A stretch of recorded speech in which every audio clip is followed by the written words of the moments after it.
Allô tout le monde, nous sommes là, j'espère que vous nous voyez. J'espère que ça va bien. Merci beaucoup d'être ici aujourd'hui pour ce webinaire Trans 101. Donc, si vous êtes ici aujourd'hui, en fait, c'est que vous êtes inscrit au Symposium psychosocial 2018. Juste pour vous le rappeler, ça a lieu dans exactement une semaine.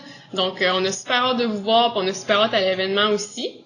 En fait, c'est un événement qui est organisé en collaboration avec 3 organismes. Donc, Aztec, j'ai mon collègue ici, James, qui va vous parler un petit peu plus tard. Le portail VIH-Sida du Québec. Donc, moi, je suis chargée de projet, en fait, au portail, ainsi que le CAPAC. Donc, on va avoir 3 webinaires en lien avec certaines réalités liées au VIH, à l'hépatite C, puis aux réalités des personnes trans.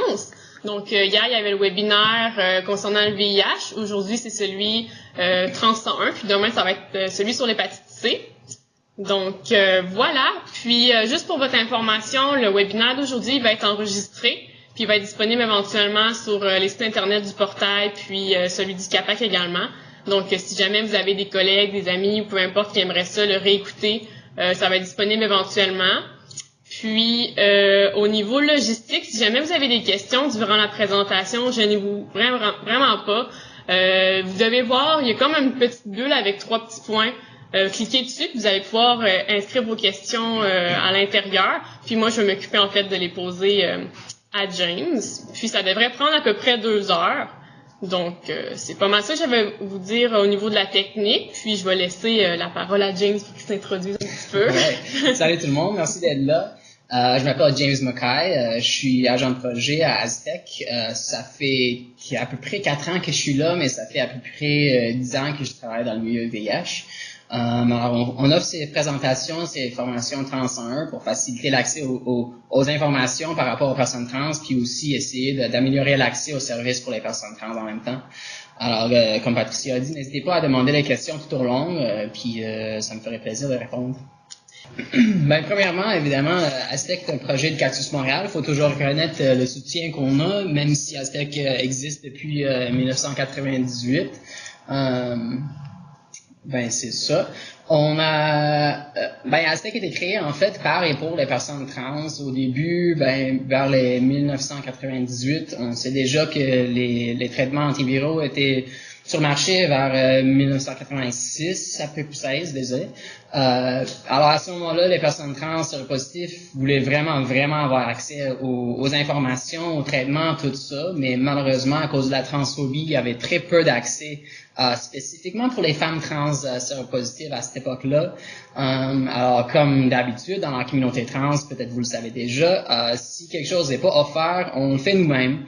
Alors c'est comme ça qu'Aztec a été créé. C'était un groupe de femmes trans séropositives qui avaient besoin, en fait, d'informations, de soutien. Puis elles ont dit, s'il y a rien ailleurs pour nous autres, on va le faire nous-mêmes. Et Cactus avait offert à ce moment-là un lieu, une locale pour les groupes. Et ça a commencé comme ça. Et 20 ans plus tard, on est là. On essaie quand même de faciliter l'accès aux services, mais il y a quand même des avancements qui sont faits depuis. Puis c'est écrit à environ 900 personnes. C'est sûr qu'on compte pas nécessairement. Puis on sait que à chaque année, il y a plusieurs personnes qui sortent du placard. Alors, il y a toujours la communauté trans qui agrandit, en fait. On reçoit à peu près de 1 à 5 nouvelles personnes par semaine qui se présentent à notre rencontre hebdomadaire de soutien, de groupe de discussion. Alors, même ces chiffres-là, ça démontre une augmentation vraiment de besoins, en fait, de soutien spécifique pour les personnes trans. Ça a toujours été un projet par et pour les personnes trans. Alors, tout le monde qui travaille chez Aztec, soit bénévolat, soit stagiaire, soit staff, on est tous des personnes trans. Alors, on représente une expertise en intervention, puis en même temps notre propre vécu en tant que notre transidentité. Évidemment, on utilise l'approche des réductions méfaits, pareil que Cactus, et c'est quelque chose qui est vraiment important au niveau du soutien avec les personnes trans. Bon. Notre mission, c'est vraiment similaire de celui de Cactus, mais c'est vraiment spécifique aux personnes trans qu'on offre. Puis on a la chance vraiment de trouver des façons d'améliorer la qualité de vie des personnes trans en touchant les autres, je sais pas comment dire le mot, mais les autres ben, mettons, l'emploi, l'accès aux services d'alimentaire, des affaires comme ça, ben, c'est tout au niveau de la prévention VIH, c'est sûr, des ITSS. À ce niveau-là, comment on dit ça? Social location. Location sociale, ça fait pas de sens en français, peut-être, mais j'espère que vous comprenez. Ça a un impact toujours. Alors, on milite contre la pauvreté, mettons, même si ça n'a rien à faire nécessairement avec la transidentité. Les personnes trans subissent beaucoup de transphobie au niveau d'avoir accès aux emplois, puis je vais en parler plus tard. On essaie vraiment, comme j'ai dit déjà, de faciliter l'accès aux services, puis on travaille vraiment à la base communautaire. Cactus puis Aztecs, on est vraiment une place où les gens se retrouvent, puis on se retrouve des amis, des collègues, de la communauté en fait. Puis c'est une des choses qu'Aztecs vraiment essaie de garder, c'est de garder une place pour la communauté trans toujours, sans jugement évidemment. Alors, comme c'est écrit, développer un réseau social et médical qui entoure les personnes trans, puis c'est là où Aztec rentre dans l'intervention et aussi dans l'information des professionnels de santé et de services sociaux. Encore, nos services, spécifiquement les lundis soirs, on a un drop-in de 2 à 7 heures. Puis c'est vraiment une place où les gens peuvent venir faire n'importe quoi, jaser avec leurs amis qui viennent aussi, checker leur courriel, avoir une intervention s'ils veulent, mais vraiment avoir une place pour rencontrer d'autres mondes trans. Souvent le monde vit dans un grand isolement, puis faut faire face à ça comme une communauté at large et non juste comme un service nécessairement. On a aussi, ben, évidemment, on distribue les matériels de prévention. Puis maintenant que Cactus a aussi un site d'injection supervisé, ça va changer notre capacité de répondre en fait aux besoins des personnes qui consomment et des personnes trans qui consomment en même temps. Alors, puis disais, si je vais trop vite en même temps, on va commencer avec un peu de terminologie. Si vous le savez déjà, désolé. Puis on commence toujours avec le sexe assigné à la naissance versus l'identité de genre. Puis évidemment, il y a un qui représente un choix, puis une réalité vécue, et l'autre qui est décidé par le médecin, qui te prend après l'accouchage, puis te tape sur les fesses, puis regarde tes génitaux, puis oui, homme, femme. Bon, puis ça, on s'entend que les personnes intersexes sont souvent forcées d'avoir une chirurgie d'abord, sans consentement, effectivement. Alors, c'est vraiment quelque chose, les personnes trans, nous, chez Aztec, en tout cas, on définit ça comme quelqu'un qui s'identifie pas nécessairement 100% du temps avec leur sexe assigné à la naissance. Alors, ça comprend en même temps les personnes non-binaires, les personnes genderqueer, puis, les personnes gender fluides en même temps. Évidemment, tout le monde a une identité de genre, même les personnes cisgenres. Puis je saute un petit peu, mais je vais parler des personnes cisgenres plus tard. Le nom et le pronom, c'est vraiment quelque chose de base qu'il faut respecter pour développer des liens de confiance avec les personnes trans.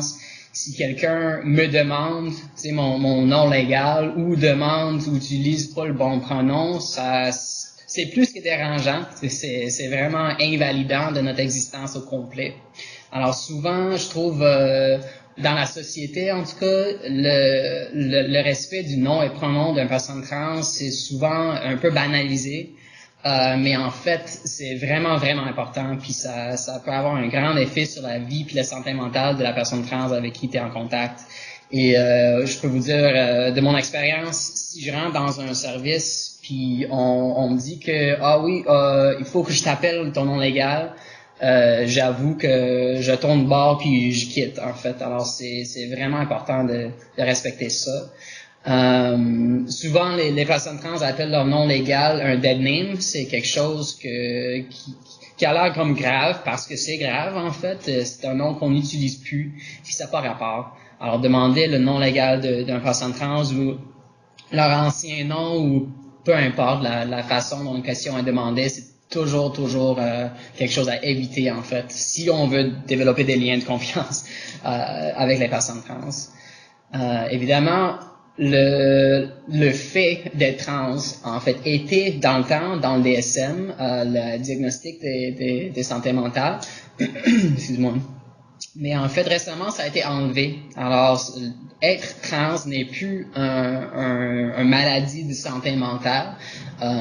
Puis ça a été enlevé, comme l'homosexualité dans le temps était dans le DSM en même temps. Alors, c'est sûr qu'on avance un petit peu, tranquillement, pas vite. Mais en même temps, ça a été remplacé par dysphorie de genre. Alors ça fait référence pas nécessairement à une identité, mais plutôt à une souffrance par rapport à le fait que le corps ne correspond pas à comment on se sent.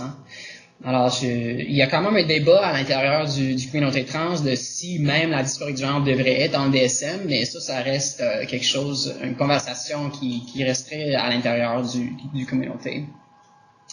Évidemment, les personnes trans, transsexuelles, transgenres, crossdressers, travestis même, genre gender fluid, sont tous des options d'identité que les gens peuvent avoir, tout dans le petit umbrella de trans. Les gens qui s'identifient pas nécessairement 100% du temps à leur sexe assigné à la naissance. C'est sûr que peut-être pour chaque personne, comment elles vont ou ils vont décrire ça, puis comment elles vivent ça va être peut-être différent qu'un autre, mettons, une personne queer qui décide que c'est plutôt politique, puis en même temps sexuel. Quelqu'un d'autre va décider en fait que c'est pas nécessairement politique, mais c'est vraiment juste par rapport à son identité sexuelle. C'est à tout le monde de définir ça pour eux-mêmes, mais ça fait quand même du bien d'être capable de décliner ça un petit peu en tant que langage que vous allez peut-être entendre de plus en plus, je pense, avec le temps. Le mot cisgenre, vous avez peut-être déjà entendu. C'est vraiment quelque chose qui était pas créé, mais qui a été adopté pour ne pas être toujours juste en référence des personnes trans. Puis dans le temps, on était forcé de dire, OK, les personnes trans versus les personnes normales ou les personnes biologiquement, femmes ou hommes, tu sais, puis je suis une personne trans, mais je suis quand même un organisme biologique, tu sais, c'est pas qu'on n'est pas. Alors, cisgenre, en fait, on utilise juste un préfixe latin. Trans, ça veut dire, préfixe latin, ça veut dire juste traverser de l'autre côté, en fait. Puis cis, ça veut dire rester du même côté. Alors, c'est vraiment juste ça. C'est pas quelque chose de péjoratif, c'est juste pour être capable de distinguer entre les personnes trans et les personnes non trans, sans juste utiliser le mot trans pour toutes les distinctions. On essaie évidemment de lutter pour l'autodétermination. Les personnes cisgenres ont toujours la capacité puis les options d'identifier comme il ou elle veut.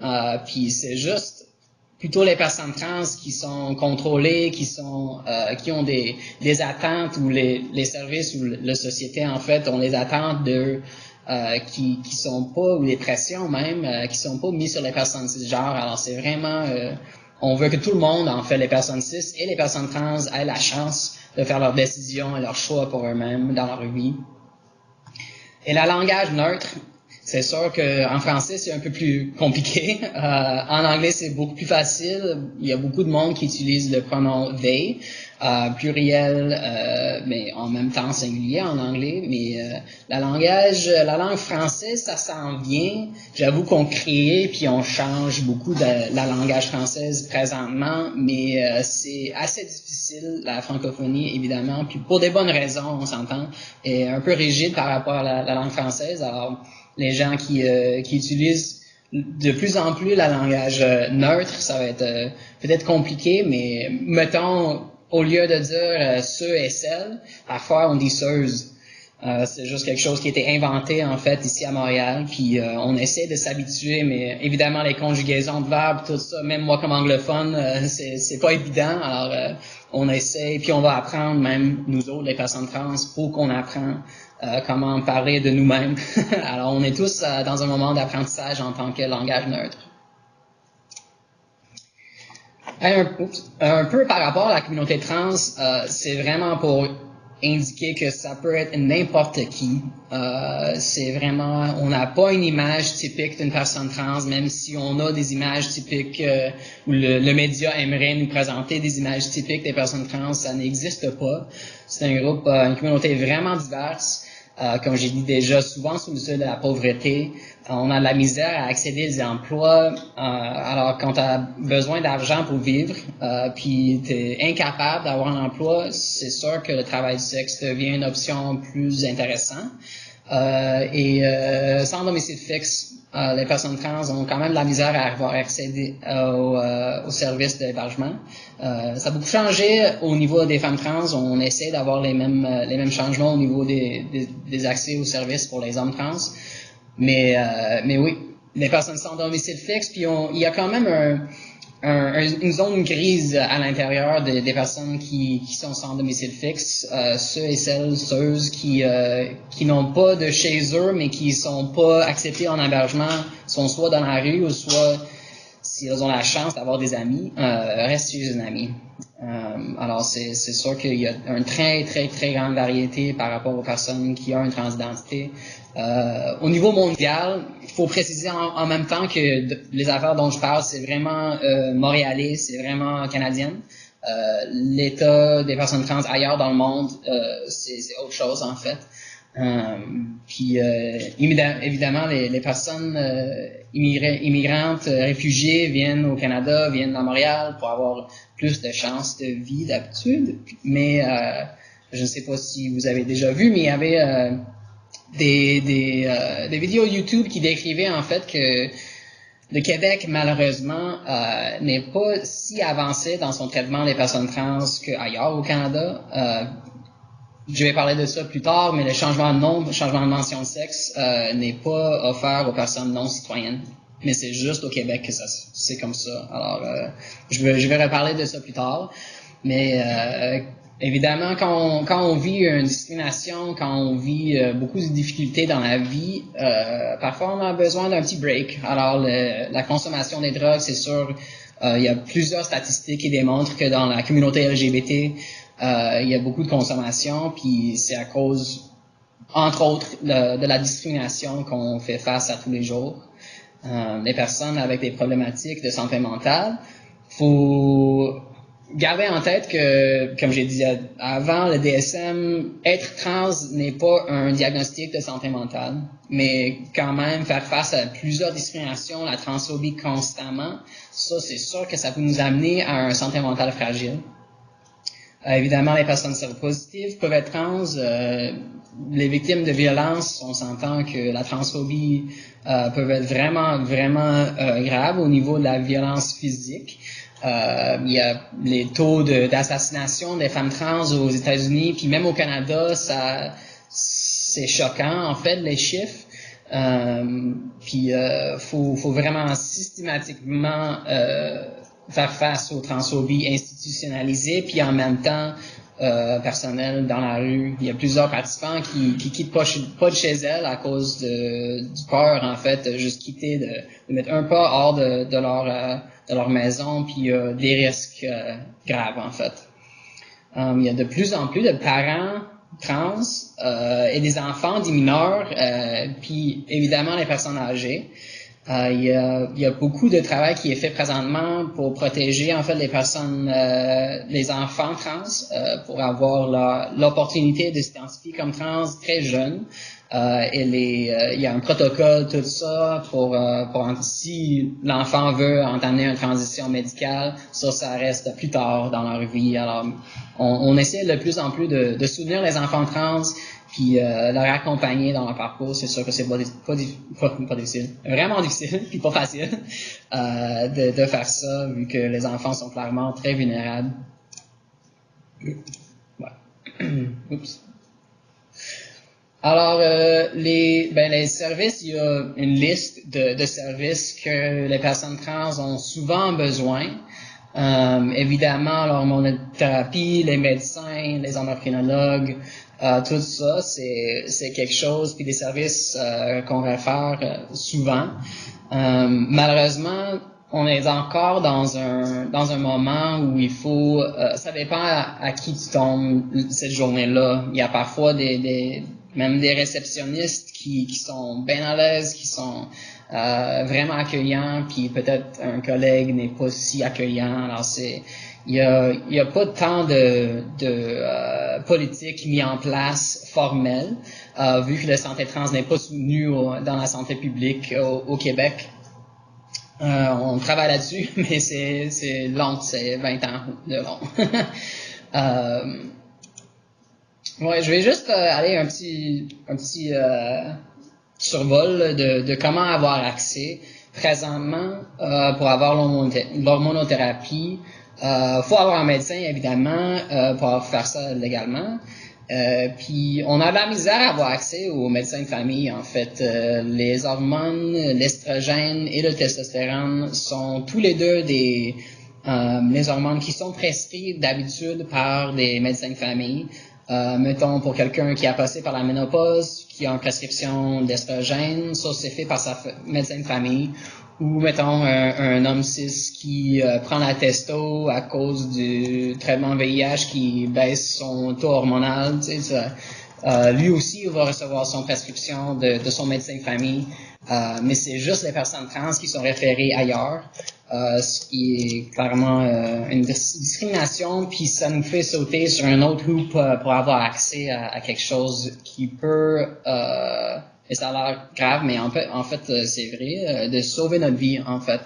Avoir un corps qui correspond à notre identité, ça peut changer vraiment beaucoup. Puis je parle pas trop du taux de suicide dans cette présentation-là, mais j'imagine ou j'espère que vous êtes déjà au courant que c'est astronomique les chiffres de tentatives puis de succès, en fait, de suicide des personnes trans. Puis c'est souvent à cause d'un manque d'espoir, à cause du manque de services qui sont offerts. Alors c'est la première option si tu as un médecin de famille qui est compétent, qui veut soutenir les personnes trans. C'est vraiment simple, juste avec un consentement éclairé. On signe un papier, ça se fait. Deuxième option, ce qui est le plus commun ou de ce que je sais en tout cas, c'est aller vers un endocrinologue. Faut avoir déjà une référence de médecin de famille et il faut avoir des lettres de recommandation d'un psychologue ou un sexologue.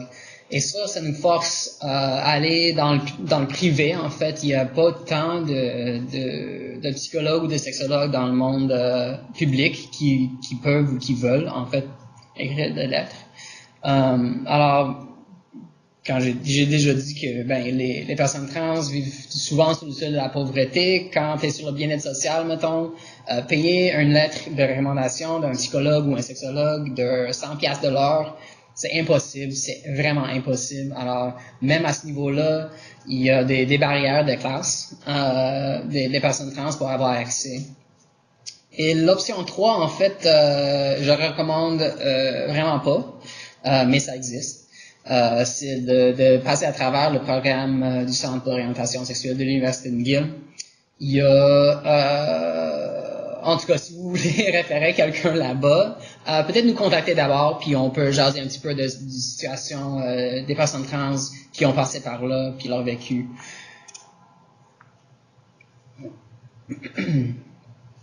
C'est ça, généralement, au privé seulement, les psychologues et les sexologues. On essaie de plus en plus de pousser le WPATH. C'est vraiment quelque chose excellent. Ça a été consulté depuis longtemps. Puis il y a des protocoles qui existent, comme le WPATH et le CPATH en même temps. C'est celui canadien. Mais malheureusement, le Québec n'a pas accepté encore formellement d'utiliser cette méthode-là, même si c'est le standard pour le reste du Canada et le monde entier.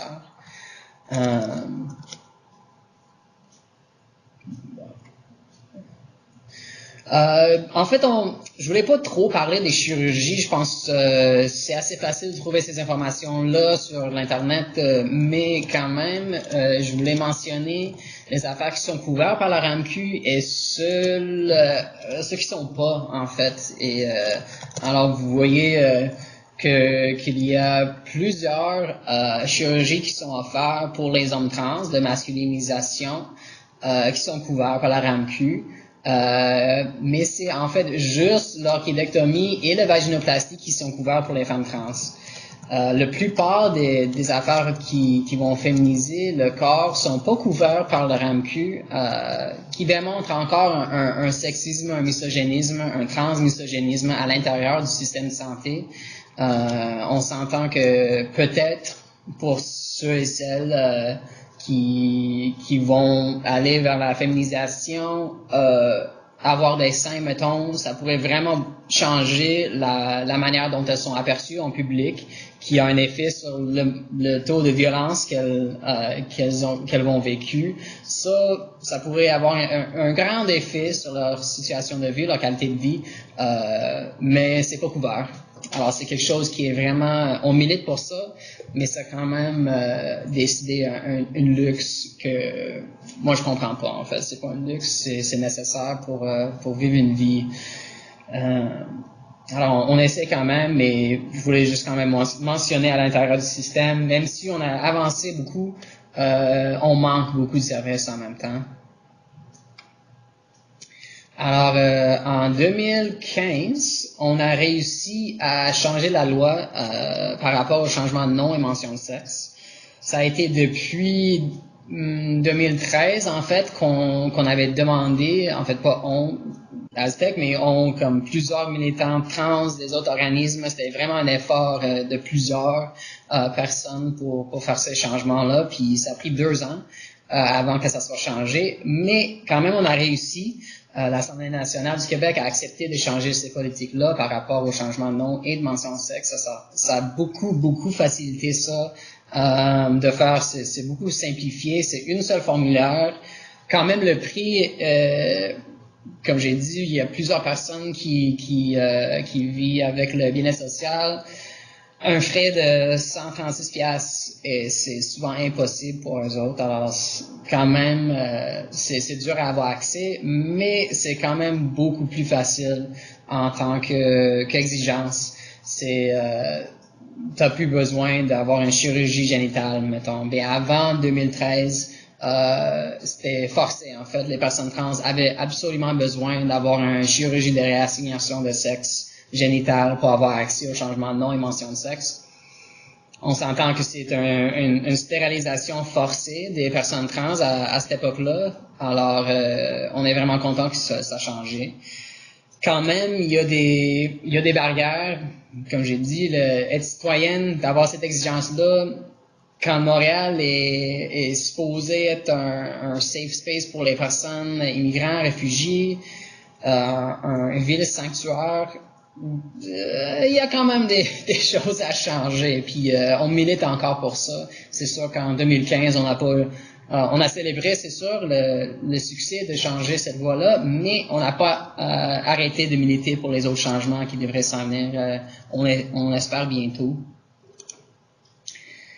Alors, on a passé par le reste, mais pour les hébergements, comme j'ai dit, c'est vraiment dur parfois à avoir accès.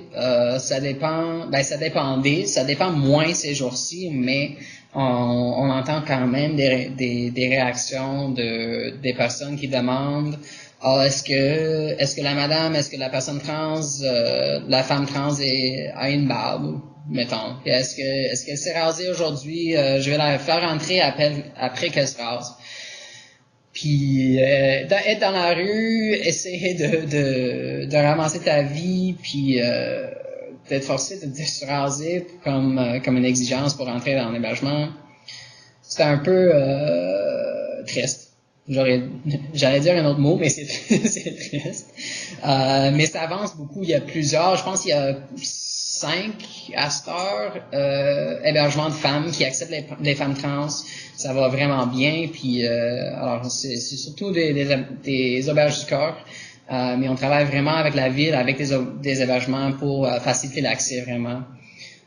C'est clair qu'à chaque fois que c'est genré, il y a des problèmes. La Centre jeunesse, le CHSLD, sans plus, quand t'es plus âgé, même les personnes gays, lesbiennes, quand on devient plus âgé, souvent quand on rentre en CHSLD, on retourne dans le placard, puis c'est vraiment c'est quelque chose qu'on voit de plus en plus. Et maintenant qu'on aurait comme une grande communauté qui vieillisse, on verra comment ça se passe avec nous autres, mais on sait déjà que c'est assez difficile on s'entend, le corps ça change, tu sais, veut pas quand on vieillisse, et ça apporte parfois une dysphorie qui n'était pas attendue.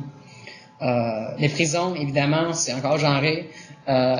À Ontario, il y a des avancements maintenant pour les personnes trans. Il y a un panel ou un comité qui décide en conversation avec la personne trans de quelle place ce serait le mieux ou le plus sécuritaire pour eux ou elles.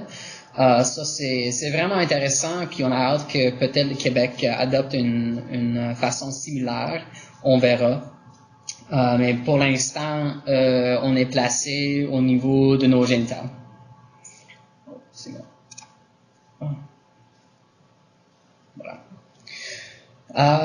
Bon, ça vaut toujours la peine de décrire la transphobie comme nous on le décrit. Alors c'est une crainte irrationnelle. J'aurais dû mettre irrationnel en bold, en grand, parce que c'est vraiment ça. Une aversion ou la discrimination envers la personne dont leur sexe social, leur apparence ou leur comportement s'écarte des normes sociales. Alors, la société a déjà décidé c'est quoi être un homme, c'est quoi être une femme, comment on devrait s'habiller, comment on devrait se porter, comment on devrait parler, quel job on devrait faire. C'est vraiment c'est une présence vraiment forte dans notre société. Même à 2018, il y a quand même des femmes qui sont payées moins que les hommes. Puis ça, c'est juste la réalité.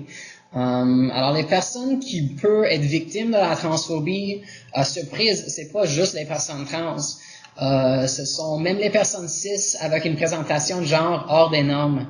Je pense entre autres des femmes butch ou des hommes efféminés. Souvent l'homophobie et la transphobie ça va ensemble. Alors on dit toujours c'est clair, mais les droits des personnes trans sont les droits humains, c'est les droits de tout le monde. Alors, de faire des avances en éliminant la transphobie, en fait, ça sert non juste pour les personnes trans, mais même pour les personnes cis en même temps, que tout le monde devrait avoir la liberté de s'exprimer comme ils veulent, et que mon identité de genre en tant qu'homme trans, ça n'a rien à faire avec l'identité de genre d'autres personnes. Puis ça n'a pas un impact nécessairement sur c'est quoi un homme ou c'est quoi une femme ou whatever. Je suis juste un être humain. Personnellement, c'est comment je m'en parle. Alors, c'est la cisnormativité, ça rentre, puis c'est l'attente que toutes les personnes sont ou devraient être cisgenres. On peut parler de cisnormativité pour vraiment longtemps, mais je pense que je vais monter une autre formation pour ça. Alors, la situation actuelle des personnes trans, c'est sûr que on est sujet à la discrimination à tous les niveaux, institutionnel, personnel, entre société. C'est vraiment quelque chose partout. Et surtout au niveau médical, social, il y a une grande pression d'avoir des interventions médicales. Puis je pense que ces jours-ci, c'est un peu weird. J'espère que je vais exprimer ça comme il faut, mais je pense en essayant d'être accueillant aux personnes trans, on passe à travers l'accueil, puis on rentre dans la transphobie. Tu sais, en offrant ou en étant vraiment pro, mettons, l'hormonothérapie. Ah oui, on encourage les personnes trans d'aller envers une hormonothérapie. Oui, quand est-ce que tu vas avoir la chirurgie? Félicitations. Puis en fait, il y a très très souvent les personnes trans qui veulent vraiment aucune intervention médicale, qui veulent vraiment pas ça. Alors même c'est les comment on dit ça, good wishes genre pour les personnes trans peuvent peut-être leur mettre en détresse parfois, avoir cette pression là. Ça m'est arrivé en fait avec ma famille. Ma famille était pas mal ok avec mon coming out. Ça fait 15 ans déjà, mais à ce moment-là, était comme ok, quand est-ce que tu vas commencer les hormones, quand est-ce que tu vas avoir la chirurgie, quand est-ce que on veut que tu testes tout ça, puis j'étais comme ok, wow là, je viens juste de me rendre compte de moi-même, tu sais, puis il faut que je règle quelques affaires avant que j'y pense de tout ça. Même si j'apprécie l'encouragement et le soutien de ma famille, à ce moment-là, c'était comme vraiment pas dans mes options. J'avais vraiment pas besoin de prendre soin de moi d'abord. Et évidemment, les personnes qui vivent une grande détresse, un grand isolement, il y a beaucoup de troubles d'anxiété, de solitude, dépression et comme je dis déjà, la suicide, c'est pas mal présent, les tentatives dans la communauté trans, ce qui est quelque chose qu'on essaie le plus en plus de rectifier, pas rectifier, mais soutenir en fait les personnes qui ont des tentatives ou des en anglais on dit ideations et suicides, mais c'est quelque chose qui est toujours difficile. Puis les services en prévention de suicide en même temps, comme Suicide Action Montréal, sont vraiment excellents. On fait plusieurs formations avec eux. On fait un échange de formations en fait. Alors il y a des services quand même d'urgence pour les personnes trans qui sont offerts à Montréal, entre autres le centre de crise transit. Qui dessert le centre-ville de Montréal. Eux autres sont vraiment excellents. Alors, si vous avez des personnes trans dans vos participants, vos membres, vos clients ou vous-même, il y a des options, puis ASEC est toujours capable de vous référer à quelque part sécuritaire, puis avec des personnes compétentes. Alors, il y a aussi quelques statistiques. En fait, c'est vraiment... vous voyez les dates, en fait, ça date un petit peu. Il y a très peu de recherche qui est fait sur les personnes trans. Il y a de plus en plus, c'est vrai. Mais il y a toujours le question de comment ça va nous servir, en fait, les recherches qui sont faites. Mais au moins, on a quelques données. Puis c'est un peu frappant en même temps de voir, tu sais, que près de la moitié des adultes trans rapportent avoir vécu une victimisation reliée à leur genre à l'école secondaire. Alors, on parle des adultes qui ont déjà passé par là. Puis moi-même, je fais partie. Et ben, je pense, entre autres, une statistique qui n'est pas là, en fait, c'était une recherche qui était faite à Montréal avec le CIUS et le CREMES. Par rapport aux satisfactions d'accès pour les personnes de sexualité minoritaire, alors je pense que c'était le LGBT et peut-être en fait juste le LG et le T.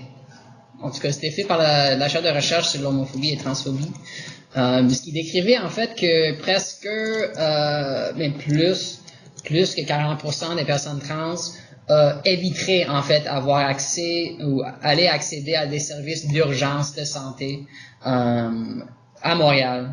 Alors ça c'est un chiffre frappant pour moi en tout cas qui décrit en fait l'urgence d'avoir des services de santé spécifiquement ouverts puis accueillants aux personnes trans. On s'entend que éviter les services d'urgence de santé, ce n'est pas juste de prendre un Tylenol quand on a une rhume au lieu d'aller voir un médecin, c'est de rester chez eux avec un bras cassé. C'est refuser le chimio à cause du peur de transphobie. C'est de rester chez eux en douleur extrême, sans aucune intervention. C'est vraiment quelque chose de grave. Et l'autre affaire que je voulais mentionner en même temps, c'était que 85% de la population trans au Canada, alors on parle plus grandement, a vécu de l'intimidation, de l'harcèlement, de la violence verbale ou physique parce qu'on est trans. Et souvent, on parle des personnes trans qui sont aperçues comme trans. Moi, dans ma vie, je suis pas trop souvent aperçu comme trans, ce qui me protège. J'ai une grande sécurité à cause que je suis pas lu ou aperçu comme trans. Puis les hommes trans, on s'entend, on a parfois, souvent, c'est beaucoup plus facile d'être aperçu comme homme que les femmes trans être aperçues comme femmes. La masculinité, on a beaucoup plus d'accès, et la féminité, il y a beaucoup moins d'accès, c'est moins flexible, en fait. Alors, les femmes trans ont plus de misère à être aperçues comme femmes, puis aussi, ça remonte, en fait, leur risque de violence. Alors, vous avez peut-être déjà entendu des microagressions. Personnellement, d'habitude, j'enlève le mot micro parce que c'est à nous de décider si c'est micro ou non, les personnes trans, et ce sont souvent juste des agressions vécues plusieurs fois pendant une seule journée. Alors puis on mentionne ça parce que souvent malheureusement, les personnes trans qui se présentent à une ressource, la transphobie peut la transphobie peut arriver de plusieurs façons, en fait, mais même juste voir une personne comme une personne trans désorganisée, c'est quelqu'un vraiment stressé, quelqu'un avec beaucoup d'anxiété, puis on le traite comme ça, puis il y a une problématique de santé mentale, mettons. Mais quand ça fait une journée complète de se faire refuser des accès aux toilettes, que ça fait 7 heures que tu gardes ton pipi à l'intérieur parce que t'as nulle part pour aller aux toilettes, ça c'est grave. Ça a un impact sur notre santé mentale, ça a un impact dans notre capacité de vivre notre vie, à la qualité de vie qu'on a accès. Se faire refuser accès à son compte bancaire à cause, moi-même, ça m'est arrivé plusieurs fois. J'appelle, puis je dis en fait, j'aimerais changer mon compte, whatever. Et la personne dit, est-ce que t'es bien non légal? Oui, c'est bien moi. Je suis une personne trans. Je sais que mon voix est plus grave que d'habitude. Blablabla, j'explique tout. Ah non, désolé, il faut qu'on bloque ton compte. Vous avez pas répondu aux affaires sécuritaires je vais les outer, RBC. Alors, c'est dur de gérer ça, en fait. On est juste coupé d'accès, puis on s'entend que quand on n'a plus d'argent, tout d'un coup, c'est assez stressant. D'être appelé par son dead name, par son nom légal, surtout dans les salles d'attente, mettons moi, quand j'allais aller pour un pap test, mettons, quand j'ai encore une utérus, tout ça, le monde me regarde un peu croche, puis je comprends, mais en même temps, d'avoir accès à des services comme ça, puis d'être appelé James quand je me présente, ça c'est vraiment important, puis c'est souvent pas considéré que, en fait, d'outer une personne trans peut nous mettre en danger actuel. J'ai déjà été suivi après une rencontre chez un médecin par quelqu'un qui était dans la salle d'attente, qui me demandait des questions, qui m'harcelait carrément, à cause que la personne avait appelé mon nom légal, qui m'a outé direct comme personne trans, même si je suis pas d'habitude aperçu comme une personne trans. Alors, de se demander, es-tu un gars ou une fille? Wow, cette question a pas rapport, mais ça arrive très souvent. Devoir s'identifier comme trans devant un professionnel de santé, d'être forcé de décrire tout notre parcours, de justifier tout ce qu'on avait fait, toutes nos décisions, comment on se sent, pour que ça soit pathologisé ou juste médicalisé en même temps. C'est sûr que passer par la sécurité à l'aéroport, ça c'est vraiment stressant. En plus avec les nouveaux machines qui fait un X-ray là, c'est stressant. Surtout les femmes trans sont victimes de harcèlement à ce moment-là. C'est sûr que ils ont tu pousses un bouton si tu scannes pour une femme ou un homme. Puis si t'es une femme avec un pénis, oublie ça, t'es mis à part puis t'es fouillé partout. C'est vraiment une expérience affreuse. C'est sûr que passer par des agressions physiques lors d'un dévoilement d'une identité trans, ça arrive beaucoup. Les personnes travail du sexe, les personnes trans en général, qu'il faut dévoiler leur transidentité soit avant une expérience sexuelle ou autre. C'est vraiment stressant, puis ça nous amène ailleurs, tu sais, quand les personnes cis sont capables de juste concentrer, focuser sur ce qui se passe, mais les personnes trans, toujours à l'intérieur de notre tête, il faut penser à plusieurs affaires, faut considérer beaucoup avant de faire des décisions, d'embarquer avec quelqu'un, d'aller voir un service, toutes sortes d'affaires. On peut pas juste tout d'un coup dire « Ah oui, je suis malade, je peux aller au médecin, je book un rendez-vous. » C'est pas si simple que ça pour les personnes trans.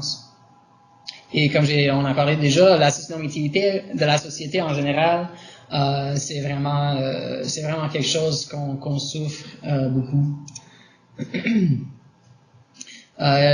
Alors, comme on avait parlé tantôt, l'accès aux emplois est vraiment difficile pour les personnes trans. C'est sûr qu'avec l'option de changement de nom et mention de sexe, ça facilite parfois des choses, mais même si, selon les expériences de nos participants, en tout cas, même si elles ont changé leur nom et mention de sexe légalement, si on est aperçu comme trans quand même, ça risque qu'on n'aura pas un emploi, clairement. Puis ça m'a déjà arrivé d'être refusé un emploi au moment que je signe les formulaires de taxes, des impôts, à cause que j'utilisais mon nom légal, évidemment. Puis il y avait des questions à ce moment-là. Et le fait que en Ontario, cet sondage était, en 2010, alors ça date un petit peu, mais vous pouvez me faire confiance que ça n'a pas changé tant que ça depuis, que 71% des personnes qui ont participé au sondage avaient une éducation postsecondaire, mais plus de la moitié faisaient moins que 15 000 par année. Alors on voit que le trajectoire l'expectation de trajectoire, en tout cas, dans la société, c'est que t'es né, t'es enfant, t'es ado, tu vas à l'école, tu vas à l'université, puis après, tu pognes un job, tu vis ta vie, whatever. Mais ce parcours, cette trajectoire n'est pas accessible pour les personnes trans. On est bloqué au moment d'emploi. On a accès plus ou moins à une éducation postsecondaire. Moi-même, j'ai dû lâcher à cause de la transphobie que j'ai subie à l'université à Toronto. Mais quand même, de plus en plus ça change. Plusieurs universités ont changé leur politique de changement de nom. Alors, tu n'as même pas besoin souvent d'avoir un changement de nom légal pour être appelé comme il faut. Pour moi, c'est James, par les professeurs, ce qui change beaucoup la réalité des personnes trans étudiants. Mais quand même, il y a certaines universités qui ne le font pas encore. Alors, on essaie ça, mais ça démontre encore le fait que les personnes trans vivent sous la seuil de la pauvreté vraiment intense. Et il n'y a pas tant de chances d'en sortir. C'est ça l'affaire. De rester sur le bien-être social quand tu es capable puis tu veux vraiment travailler. C'est stressant, puis ça nous amène dans tous ces autres pensées. C'est sûr que ça rajoute au risque de suicide pour les personnes trans de ne pas avoir accès à un emploi, puis de ne pas voir, de ne pas avoir accès à même l'espoir d'en avoir un jour. C'est vraiment difficile. Puis je voulais mentionner, j'ai pas parlé trop des lois, il y a surtout plusieurs en fait lois qui ont changé en faveur des personnes trans depuis les dernières années. Mais je voulais mentionner celui par rapport aux mineurs, parce qu'il y a beaucoup de misinformation, beaucoup de mythes, qu'on va juste donner des hormones à n'importe qui, on va avoir des enfants de 6 ans qui vont pousser une barbe, puis tout ça, puis c'est vraiment pas vrai. Les politiques concernant les enfants, surtout les protègent. Puis ce qui est fait maintenant, c'est juste de garder l'ouverture. Alors de laisser les enfants jouer, de laisser les enfants expérimenter. C'est sûr que il y a beaucoup de monde qui ont passé par là, puis beaucoup de monde cisgenres qui ont expérimenté avec soit le rouge à lèvres, ou jouer avec une jupe, ou jouer avec des fusils, whatever, des affaires qui sont extrêmement genrées en tant qu'enfance. Mais c'est juste quand la question d'une transidentité rentre, c'est là où les enfants sont vraiment attaqués en fait avec des questions. Ok, qu'est-ce que tu vas faire, tout ça. Alors au moins ici au Québec, le loi 103 de l'État civil permet en fait aux enfants d'avoir la liberté d'expression de genre. Que les adultes ont déjà, les adultes trans moins, mais les adultes cis toujours. Et on essaie de faire la promotion un petit peu de la charte des droits, parce que on s'entend que les droits et les lois sont pas toujours actifs. Les gens se fient pas toujours. Est-ce que je vais être transphobe aujourd'hui? Ah non, je devrais pas, c'est contre la loi. J'avoue que j'imagine qu'il y a personne dans la vie qui a dit ça, mais c'est plutôt, les lois sont plutôt d'avoir une capacité de punir ceux qui transgressent ces lois-là. Alors on essaie, bien Aztec, on travaille plutôt au niveau social avec les services, avec les personnes qui travaillent avec les personnes trans. Mais il faut toujours pas oublier les lois, évidemment, ça nous donne un certain pouvoir de réagir aux personnes transphobes qui font la discrimination. Mais au niveau d'emploi, c'est vraiment dur à prouver. C'est ça l'affaire. Il faut toujours prouver qu'il y avait une transphobie qui est arrivée. Puis quand tu te présentes pour avoir un job ou un appart ou n'importe quoi, puis la personne te regarde en disant « Ah, désolé, on avait embauché quelqu'un d'autre », à ce moment-là, faire la preuve, ouais, c'est vraiment difficile. Et la charge émotionnelle que ça emporte pour la personne trans, souvent, ça vaut pas la peine, en fait, d'essayer de parler aux chartes des droits de la personne, mettons. Puis c'est long en même temps. Mais on verra, ça avance, c'est sûr. Mais jusqu'à date, le système n'est pas si accueillant, même si on a nos droits. Les personnes qui exigent ces droits ou qui exigeraient une telle intervention, ça se peut qu'eux autres sont transphobes. On a vraiment peur que maintenant qu'on est accueillis, pas accueillis dans les lois, mais vous comprenez, c'est vraiment difficile d'avoir accès, c'est long, puis on va avoir des précédents, c'est sûr, transphobes, ce qui nous fait peur, des jugements qui vont avoir un effet vraiment plus large sur la manière dont les personnes trans sont traitées au Canada au complet. Et un petit peu sur le VIH, SIDA et l'hépatite C, c'est sûr que les personnes trans, vu le manque d'accès aux services de santé, vu le manque d'accès à l'argent, vu le manque d'accès aux services sociaux, ça représente un risque augmenté au VIH et l'hépatite C. Quand on vit dans une marge de la société, peu importe une personne trans ou autre, c'est sûr qu'on est plus vulnérable.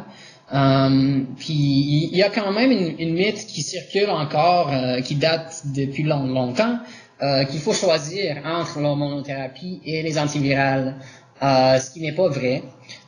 Surtout à l'époque, quand il y avait juste le AZT, il y avait des enjeux, mais c'est sûr que maintenant, avec des nouveaux traitements, les avances, tout ça, il y a très très peu de réactions entre les hormonothérapies et les antivirales. Avec le testostérone, il y a quasiment aucun contre-indication. Avec certaines comprimés d'estrogène, il y a quelques-uns, mais c'est plutôt au niveau des inhibiteurs. Merde. C'est quoi le mot? La protéase de l'intégrale? Oui, protéase, c'est ça. Désolé, l'anglophone avait oublié ce mot-là. Oui, qui a une interaction avec l'estrogène. Mais c'est vraiment juste à ce niveau-là, ces drogues-là, qui a peut-être un effet. Mais quand même, il y a tellement des cocktails qu'on peut faire avec les traitements VIH maintenant que c'est assez facile d'éviter ces médicaments-là, puis encore avoir un traitement VIH et un traitement hormonothérapie en même temps qui a du succès. Le PEP et le PrEP pour les personnes trans, c'est pas évident.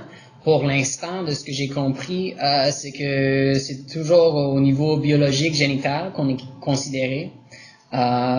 Puis les personnes trans qui ont déjà subi une chirurgie génitale, on sait vraiment pas. Alors pour l'instant, les femmes trans sont mis avec les ARSA en fait au niveau des traitements de PEP et le PrEP, et les hommes trans sont mis avec les femmes cis. On verra avec les avances, avec la recherche, mais il faut toujours garder en tête que la chirurgie génitale, ça change beaucoup. Même les hormones, ça change beaucoup. Mettons, je peux parler du testostérone. Pour moi, personnellement, ça a beaucoup changé, en fait, ce que j'avais accès. C'est sûr que c'est plus facile pour les hommes de se faire respecter. Alors, si j'avais besoin, c'est sûr que si je suis considéré à ça, ce serait excellent. Mais au niveau des chirurgies, en tant un vagin qui est construit en chirurgie, on sait vraiment pas. C'est sûr que ça se lubrifie pas tout seul. Alors c'est ça même, on s'entend que ça vient avec des risques augmentés. Et en même temps, pour les hommes trans, la testostérone, souvent, ça change beaucoup les barrières muqueuses au niveau génital en même temps. Puis les statistiques, ça aussi, ça date un petit peu, mais quand même, ça n'a pas tant descendu depuis. Puis la prévalence, c'est vraiment, vraiment beaucoup. En fait, un 27%, c'est astronomique en tant que prévalence VIH. Puis c'est au Canada. Alors, ça devrait être un chiffre qui nous donne plus d'accès aux services VIH ou autres. Mais Aztec, en fait, reste la seule projet, pareil pour les personnes trans, en prévention VIH au Canada. C'est sûr, selon moi, on devrait avoir un Aztec partout, mais bon, on verra. Alors, comme j'ai parlé un petit peu déjà, les facteurs de transmission, c'est sûr, avec une population marginalisée, la consommation doit augmenter, qui représente un risque de VIH, ITSS et l'hépatite C. On sait vraiment pas en tant que distribution de matériel, mettons les seringues qu'on utilise pour l'injection de testostérone ou l'estrogène, en fait, sont pas toujours fournis pour les injections sous-cutanées, mettons, sont pas toujours offerts en centre de prévention. Alors, c'est quelque chose qu'il faut gérer autrement pour avoir accès à ça. Aztec a accès, juste pour le mentionner, si vous avez des gens qui ont besoin des aiguilles ou des seringues où tu peux enlever l'aiguille pour mettre souvent le testo, en fait, c'est vraiment visqueux, c'était de l'huile de sésame ou de coton. Alors, il faut avoir des affaires spécifiques à ça souvent, que plusieurs centres de prévention ou des gens qui distribuent la matériel de prévention n'ont pas souvent. Mais en tout cas, Aztec les a si jamais vous en avez besoin. Bon, puis quand on parle de manque d'accès aux services de santé, comme j'ai dit déjà, quand quelque chose n'est pas offert, souvent dans la communauté trans, on est forcé de le faire nous-mêmes. Ce qui fait que souvent, il y a des personnes trans qui vont sur le marché noir pour avoir accès aux hormones.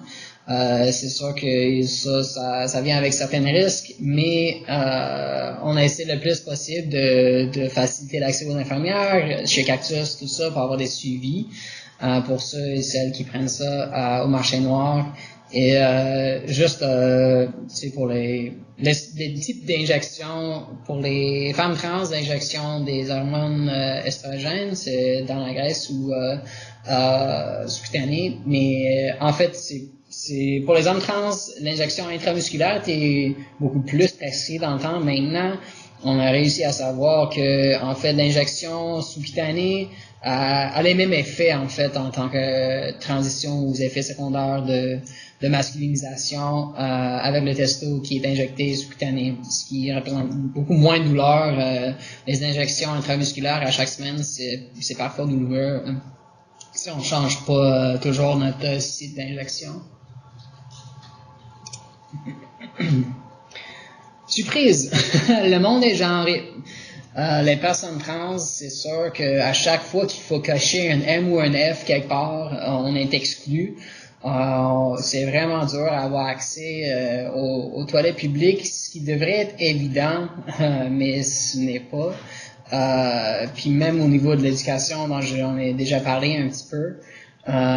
Puis il faut reconnaître en même temps que les systèmes de santé sont inégaux déjà. Même si on enlève les personnes trans de l'image, là, on travaille avec un système de santé vraiment qui traite les personnes qui consomment, mettons, qui ont des problématiques de santé mentale, avec un stigma atroce. Alors c'est vraiment, quand j'ai parlé un petit peu de l'intersectionnalité, je dis toujours la meilleure façon de te garantir un refus de service, c'est soit d'être une personne trans et ou quelqu'un qui consomme la drogue. Jamais dans sa vie, même pas présentement. Je trouve le traitement des personnes qui consomment, les personnes racisées, les personnes trans dans le système de santé, les services sociaux manquent beaucoup. Puis il y a un écho dans la recherche qui a été fait. Mais le système de santé la recherche qui a été faite, j'aurais dû tirer les chiffres exacts, mais mais ça a été sorti que en fait les systèmes de santé pensent que les personnes noires racisées sentent moins de douleur dans leur corps qu'une personne blanche. Tu sais, ça a été prouvé que c'est comme ça qu'on travaille. Alors quand on départ d'un système déjà qui traite les personnes avec une inégalité vraiment sévère, à essayer d'avoir accès pour une personne trans racisée sur le bien-être social, ça devient vraiment compliqué, puis il y a un grand manque de respect envers ces personnes-là, puis le traitement, et non seulement le respect, mais en même temps de nous croire, de prenez-nous pour sérieux, et que c'est pas juste une phase, que c'est pas juste quelqu'un qui veut déranger ou perturber quelqu'un avec son présentation de genre. C'est vraiment juste une personne qui essaie de vivre leur vie le mieux possible pour être le plus honnête avec elle-même et avec la société at large. Mais malheureusement, on n'a pas les mêmes chances, puis la même chance d'avoir un espoir, même d'avoir une vie, une qualité de vie que les autres ont accès.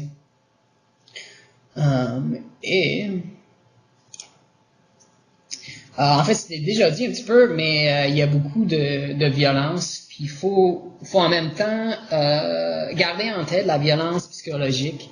De se faire mégenrer, de se faire demander ces questions, comme j'ai dit, les agressions avant, ça a un grand impact sur la santé mentale. Puis même si je suis pas battu dans la rue, mais quand je suis battu dans la rue, puis j'appelle la police, et la police refuse de m'appeler James, puis utilise les pronoms féminins pour moi, ça nous met en détresse clairement, puis si on vient juste de subir un harcèlement, de se faire battre dans la rue, puis on appelle des personnes qu'on est supposé d'appeler, de la police, puis on se fait traiter quand même comme ça, à subir encore une transphobie, ça devient pas nécessairement une bonne option d'avoir le soutien de la police ou autre service de entre guillemets protection. Alors ça nous met en danger, puis ça nous met en fait beaucoup de surjudiciarisation dans le système juridique en même temps, avec très peu de soutien. On travaille beaucoup avec le clinique Droit Devant. Puis eux autres sont vraiment excellents si jamais vous avez une personne trans qui a besoin de soutien légal à ce niveau-là. Je vous réfère maintenant. Bon, puis ce que vous pouvez faire en tant qu'organisme, puis en fait c'est je pense que c'est le dernier slide si je me trompe. Ah non, ok.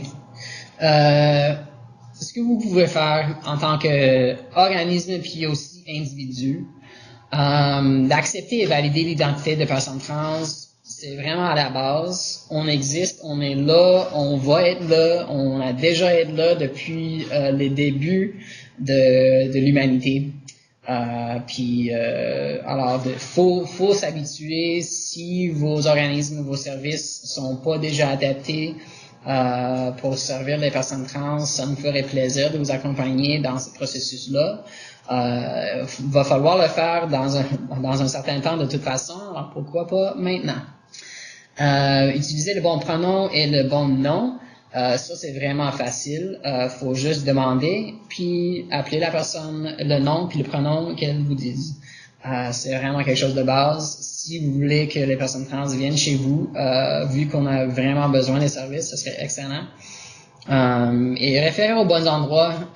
Chez Aztec, on a une liste de références, ce qui est très petite en fait, mais quand même, ce sont des professionnels vraiment compétents qui sont habitués à accueillir les personnes trans, qui seraient vraiment contentes de servir soit vous ou vos participants qui en ont besoin.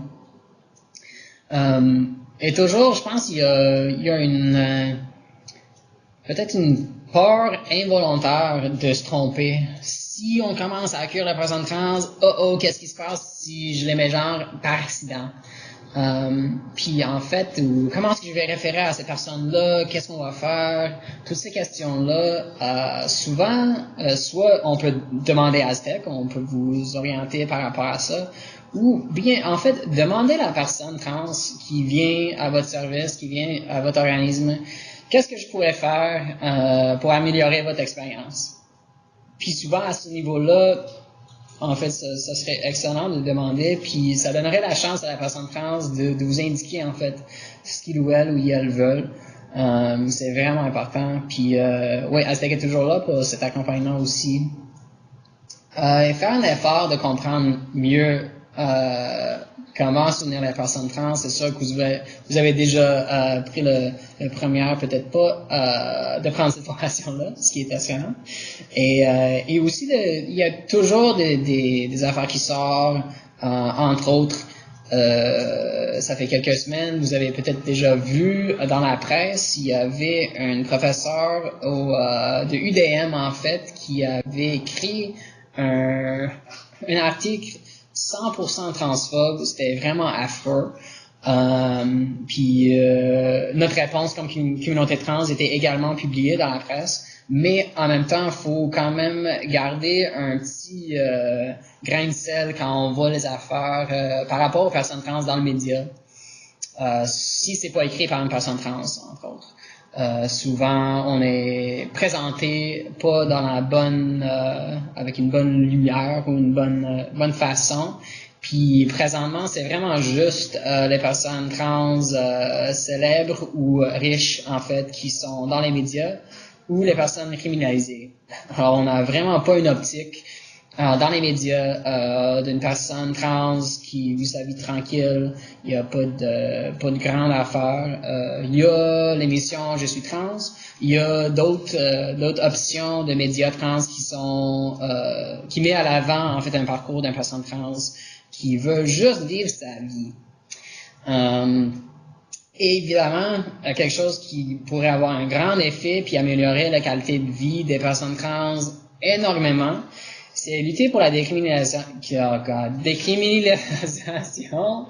du VIH et le travail du sexe. Ce sont tous les deux des affaires qui nous affectent beaucoup. Et d'avoir ces affaires-là. Et je dirais aussi de décriminaliser la consommation en même temps. Ça s'en vient, j'espère. Mais ça reste à déterminer. Il y a quand même un grand effort mis en place pour le VIH et le travail du sexe. Et j'ajouterais en même temps d'adresser en fait les jokes transphobes, les jokes transmisogynistes. Transmisogynistes fait référence à l'oppression spécifique qui vivent les femmes trans. C'est un mélange de misogynisme et la transphobie en même temps. Alors, je pense, dans ma vie, j'ai vu pas mal des émissions Netflix, j'avoue, puis dans presque chaque saison, chaque émission que j'ai vue, il y a un joke transphobe là-dedans, puis c'est toujours à propos des femmes trans. Alors, je pense que on n'est pas encore là en public en arrêtant de faire ces jokes-là, mais je pense quand même dans la société, avec vos amis, ailleurs, si vous entendez des jokes transphobes, transmisogynistes, adressez ça, laissez les gens savoir que c'est pas drôle en fait, c'est le vécu actuel des personnes trans, puis on souffre beaucoup à cause de ces jokes-là. Ouais, c'est un petit conseil personnel de moi puis Aztec. Ouais, si en plus, en fait, je vais juste ajouter, j'ai parlé tantôt de la peur de se tromper, peut-être quand on a une personne trans qui accède à vos services. Quelque chose qu'on peut faire, si on se trompe, c'est vraiment facile, c'est juste de dire désolé. C'est vraiment quelque chose, on n'a pas besoin d'éclater. Oh my God, je suis tellement désolé, je savais pas, t'avais pas l'air, ok, Puis à ce moment-là, ça change la dynamique complètement. Puis à ce moment-là, c'est la responsabilité du personne trans de vous rassurer que t'es pas blessé, que tout ça, mais en réalité, ça se peut que t'es vraiment blessé, puis ça a un grand effet sur ta vie à ce moment-là. Alors, moi, je conseille toujours les gens ok, si on se trompe de nom ou de pronom, de juste dire, ah, désolé, je ferai pas ça encore. Puis à ce moment-là, faut pas mentir, faut vraiment pas faire ça encore. Mais c'est toujours mieux de juste dire, ah, désolé, puis continuer à respecter la personne. Puis on a mis quelques ressources qu'on réfère envers souvent. En fait, c'est plutôt des places médicaux pour des suivis médicaux, mais comme j'ai dit, Aztec a une liste de ressources vraiment en tant que sujet vraiment grand. On a des petits, on a des places moins chères pour faire le laser, on a des places pas chères pour avoir un repas complet. Évidemment, on a des médecins, des sexologues, des psychologues, des endocrinologues en même temps. On a une liste de hôtels qui sont vraiment pas chers pour ceux et celles qui font le travail de sexe, des affaires comme ça.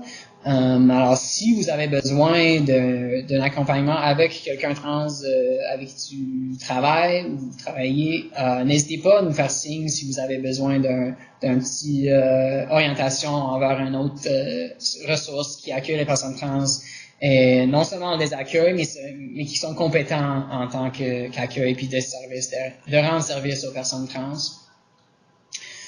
Puis en fait, c'est le dernier slide. Je voulais laisser beaucoup de temps pour en fait des questions. S'il y a quelque chose que moi j'ai manqué, que vous avez besoin de savoir, ça me ferait plaisir de répondre.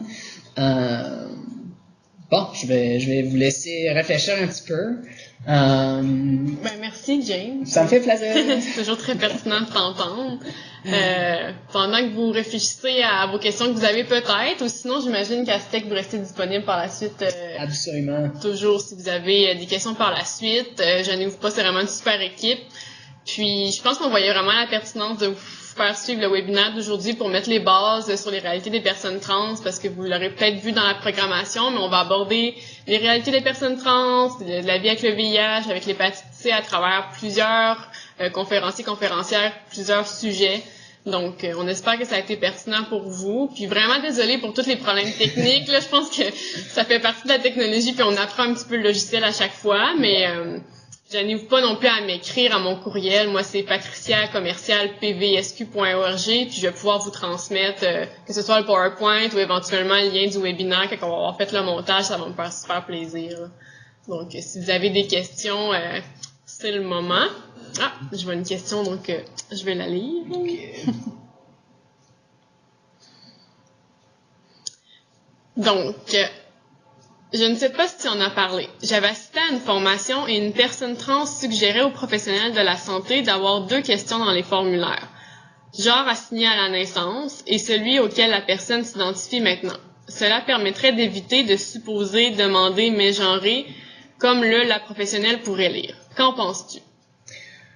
En fait, je pense que c'est vraiment une bonne idée. C'est sûr que je me suis déjà présenté à une ressource de santé, puis la personne m'avait demandé, j'ai fait le formulaire. En fait, moi, je coche jamais homme ou femme, je laisse ça vide.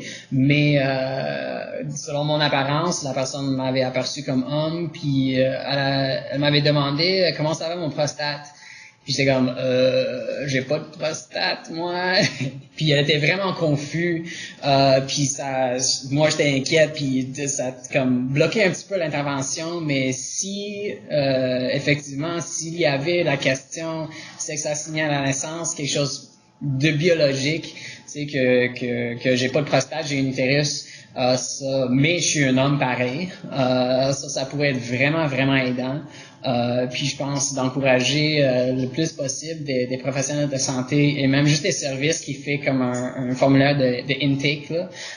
Ça pourrait vraiment, vraiment être aidant pour ne pas être, comme vous avez dit, d'être forcé de répondre aux questions live puis avoir une inquiétude ou des malentendus de ce que je voulais dire ou ce qui est pertinent pour mon corps à moi, de ça faire comme ça. Effectivement, je trouve ça vraiment une bonne idée. Merci.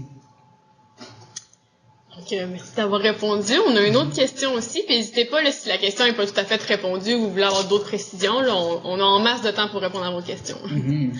Lorsque vous avez parlé d'injection d'huile et que vous aviez du matériel adapté, est-ce que vous pourriez m'expliquer quel matériel devrait être plus accessible pour répondre à ce besoin? Oui. En fait, souvent, mettons, à Cactus, on fait on distribue beaucoup de seringues spécifiques à l'injection de la drogue.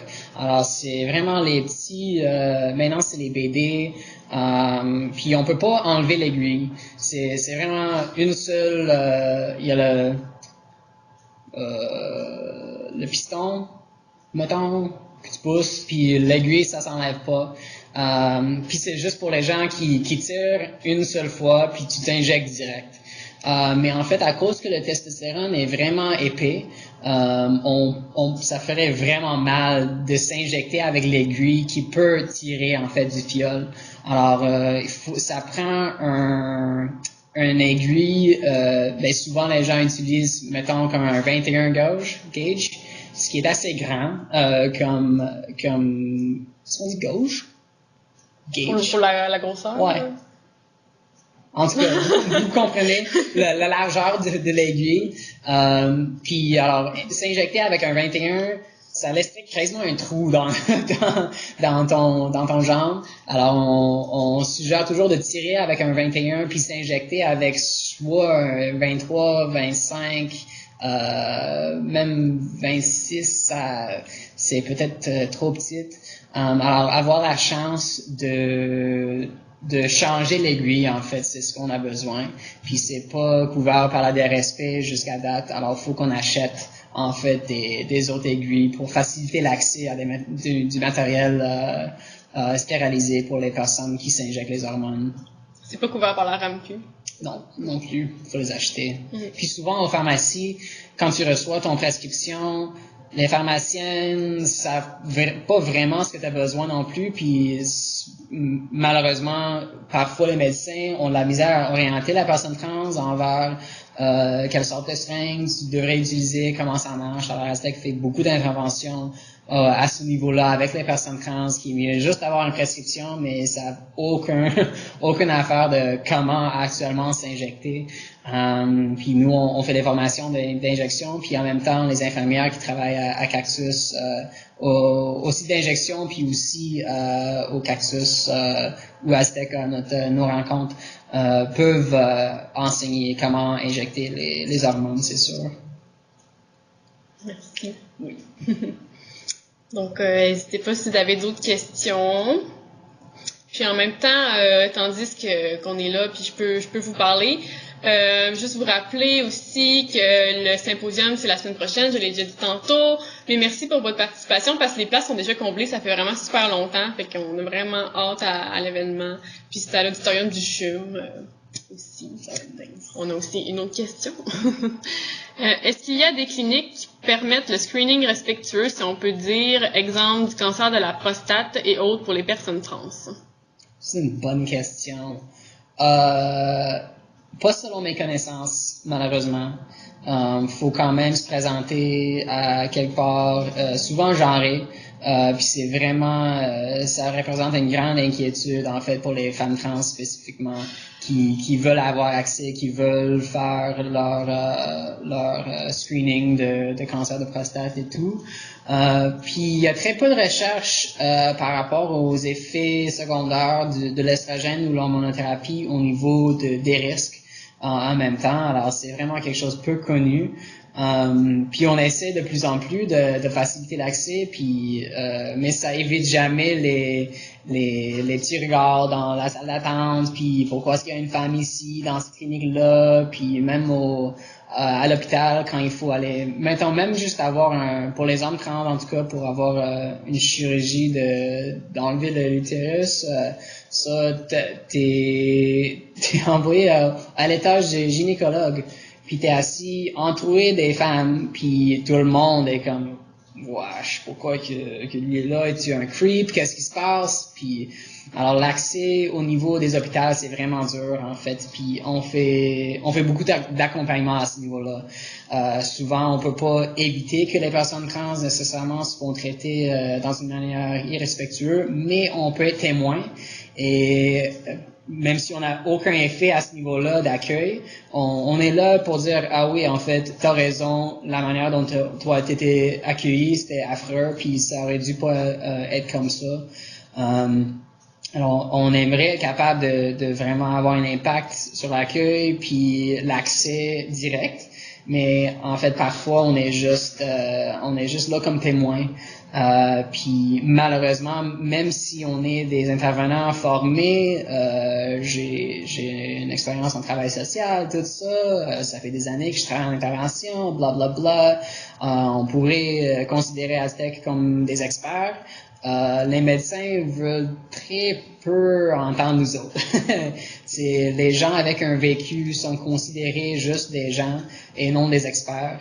Et souvent, les médecins veulent juste savoir ou apprendre des autres médecins. Ce que je comprends, mais en même temps, c'est pas toujours les médecins qui ont les expertises, puis les personnes trans qui peuvent avoir accès à l'école de médecine, puis ils vont être des médecins plus tard, c'est difficile à avoir accès à même ça. Alors il y a très peu de médecins trans en même temps, puis d'avoir accès à un médecin ou un professionnel de santé qui veut apprendre puis comprendre de la bouche d'une personne trans. Je pense qu'il y a un petit peu de résistance qu'on adresse présentement avec cette formation-là, puis avec la militantisme qu'on fait à travers le système de santé au complet. Mais effectivement, il y a de la misère à avoir accès, puis se sentir à l'aise de faire cette sorte de screening ou d'analyse-là. T'as raison. Il y a une autre question. La personne dit « Je n'avais pas de son pour les premières minutes, donc j'ai peut-être manqué cette info. Est-ce que les termes transsexuels ou transgenres sont mal vus? Est-ce mieux de dire personne trans? » Bonne question. En fait, chez Aztec, on utilise juste trans pour inclure, en fait, tous les deux, les personnes transsexuelles et transgenres.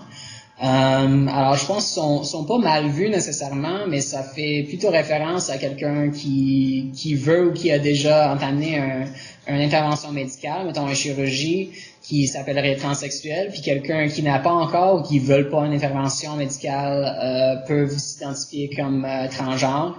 Nous, on utilise juste trans pour inclure tout le monde, mais c'est sûr que les deux identités existent séparément à l'intérieur de la communauté trans en même temps. Nous, on n'utilise pas l'astérisque non plus, parce que en fait, l'astérisque était au début, c'était pas un débat, mais peut-être la conversation des personnes trans sur l'Internet. Puis pour ceux et celles qui voulaient avoir les deux côtés, en fait, ou les deux opinions ou les deux vécus, fallait juste faire sur Google, trans astérisque, puis ça te donne les deux options, les deux informations en même temps. Alors c'était vraiment le trans astérisque, ça vraiment c'était juste à cause des recherches sur Internet en fait que les gens ont fait. Mais je pense d'utiliser le mot de transsexuel ou de transgenre, c'est pas du tout péjoratif, c'est vraiment quelque chose qu'on utilise à l'intérieur de la communauté en même temps. Merci. Il n'y a pas d'autres questions pour le moment, mais on va encore attendre une petite minute ou deux. Puis sinon, ça va aussi nous faire super plaisir de discuter avec vous lors du symposium. Tout à fait, on va être là, on a tellement hâte. Puis oui, c'est ça, je vais être là. Puis en fait, ma collègue Gabrielle Leblanc va faire une présentation au symposium en même temps. Alors, vous manquerez pas trop de chance d'entendre faire ce que pense. Donc, je vois des merci beaucoup, mais merci à vous d'avoir assisté au webinaire. Puis, écoutez, vous allez pouvoir le voir en ligne quand on va avoir fait le montage. Puis, merci de votre participation. Au plaisir de se voir bientôt au symposium. C'est sûr. Bye! Bye!